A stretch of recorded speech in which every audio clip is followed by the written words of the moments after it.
I want to talk more about the impact of geopolitics on the markets because they are so closely tied right now. We have new video just into Fox Business of the Mosul Dam that Iraqi and Kurdish forces recaptured from Islamic militants. Joe Besecker and Todd Schoenberger are back with me.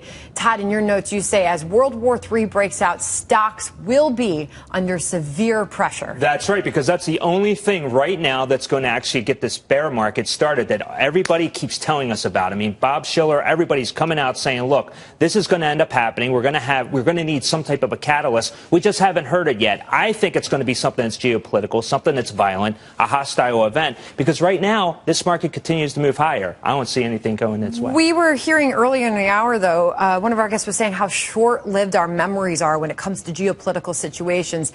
And, Joe, I challenged you that if something absolutely horrible was to happen, World War III does break out, you know, it's almost like markets are just appear so resilient right now that the bad news comes in, they get over it, and then investors come back and buy it again. It's part of a theme that I've talked about for years, but I think things haven't been great. There's been enough issues, I think. If the market really wanted to really go down, I think it could. I look at the geopolitical and actually currency things as weather. You get these big, ugly thunderstorms. It's scary, but then they move on and it clears up. So I don't think, personally, in the small and the mid-cap area where Emerald manages, that geopolitical issues have it, because we don't have as much international exposure. So I don't think that your local restaurant, meaning, you know, do you think Chipotle really cares what's happening in the Ukraine? And so I think whether it be the regional banks, whether it be life sciences, it affects psychology. And sentiment. And keep in mind also, sentiment and psychology hasn't been great. Can the United States of America enter into World War III? Do we have the cash to do that? Eventually, there will be that spillover effect that will impact local economies, municipalities, and therefore you have to think about sentiment. Hold on. Let me circle back here, because originally in history, when we have been concerned as investors about geopolitics, energy drove those concerns. That's correct. We were so dependent on Middle East energy. But that story's changed now. Very much. We're producing more oil in this country than we have in decades. Yeah. We are only buying a small fraction of percent of our oil from the Middle East. And it's going to get better from here. So is that perhaps why these markets are not as sensitive to the ins and outs of what's going on? We talked about it off air, but I think one of the other things is where do you go with your money? Okay, the opportunities out there in the fixed income, which is traditionally where people would flee to, aren't really strong. And that's fraught with danger as well. So I think that personally, we make over 2,000 company visits a year, and companies on balance are doing pretty well. Their balance sheets are good, their business prospects are right, their productivity is up, they're not hiring as much as they may be in the past. So I don't really think, first of all, I don't think World War III is coming. Okay.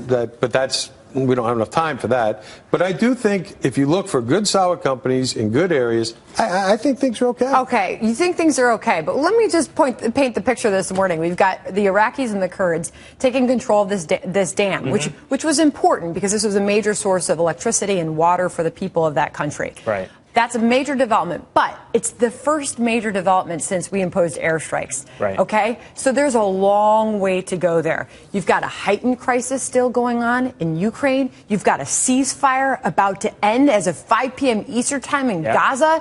This is a highly volatile geopolitical environment that we're in, and the Dow is up triple digits, Todd. That's right. That's right, because we are amnesiacs, so we'll go with that. Yeah, I mean, Americans will actually just, I mean, we live off the Twitter tape now. It used to be the ticker tape, and things move in an instant. Here's the thing, though. Eventually, something has to give, though, Sandra, because you have so many geopolitical concerns. Eventually, that does have an impact on us here in the United States.